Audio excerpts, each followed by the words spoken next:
let's take another question from the Cisco Spark board. Hi Jason. Silly question maybe, but why would someone take investment over bootstrapping within their company other than to accelerate growth? Okay, so great question.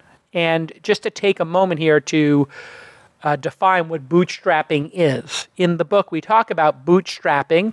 It is a term that came from or originated from people pulling themselves up by their bootstraps, which was a metaphor, colloquialism, whatever, because people would, on the back of boots, have a strap to pull them on. So when they say you pull yourself up by your bootstrap, it means you're doing it out of your own effort. So bootstrapping means you use whatever method you had to get over the fence, to get over the hurdles, as opposed to using money to get over those hurdles. Now, taking investment means you dilute your cap table, your capitalization table, and you dilute in order to have money to accelerate growth. But if you have the ability to grow without money, then you don't have to give away shares and you still own 100% of your company. So bootstrapping is the preferred method if you can. But as the person said, Lee, sometimes you have a product that requires a lot of money to produce. So doing a hardware company would be the perfect example in my mind. CafeX or Butterfly or Blockable, which is doing modular homes, that's not just some software that you can write in a weekend with two people in a garage. Right.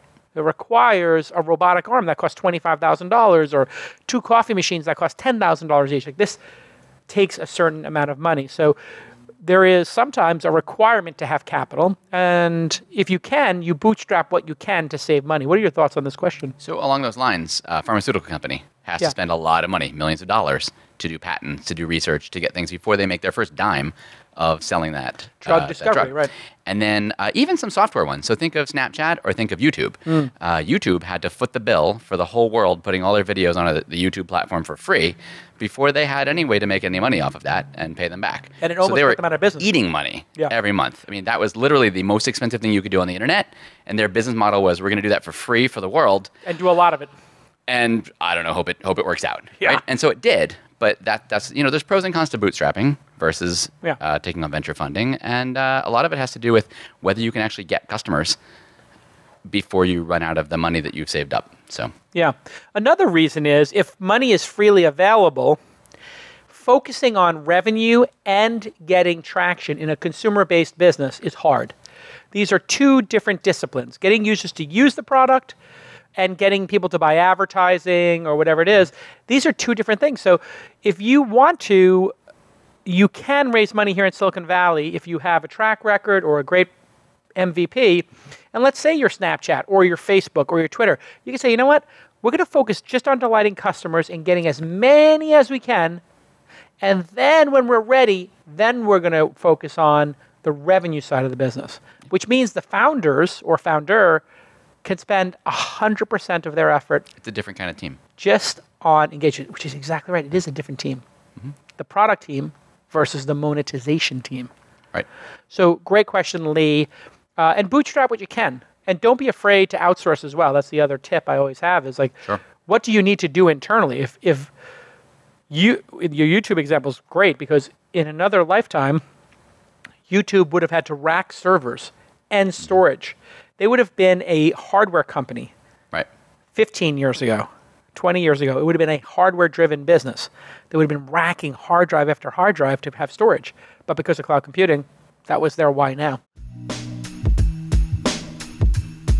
Hey, everybody. Let me take a minute to thank Cisco Spark for supporting This Week in Startups. You work with people in multiple locations. I bet you do if you're listening to This Week in Startups. And working together was never easier than with the Cisco Spark system. The Cisco Spark board is amazing, and you can do great video meetings, team messaging, digital whiteboarding, file sharing, and calling all in one secure app. You don't need to have the Cisco Spark board. That's amazing to have like we have in our offices, but you can just use Cisco Spark, and it works on all your devices, and it's completely free. Other products cost a lot of money, as you know, per seat. Cisco Spark works on all your devices, and it's free. It's the fastest way to host and join meetings, and It works with industry-leading video systems like the Cisco Spark board. The Cisco Spark board is, of course, touch-based. It's an all-in-one device. You just plug it in and you're ready to go. It's designed for large rooms and for small ones. You can do video calling, digital whiteboarding, a wireless presentation on the 55 or the whopping 70-inch screen. We use the Cisco Spark board here to do whiteboarding and to do meetings. And once you put a bunch of files into a chat room, you can pull them right up on the Cisco Spark board. It's so easy to use.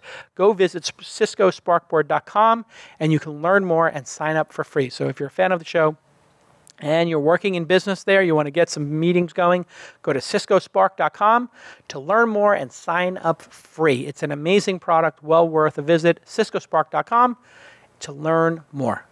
Okay, let's get back to this amazing episode.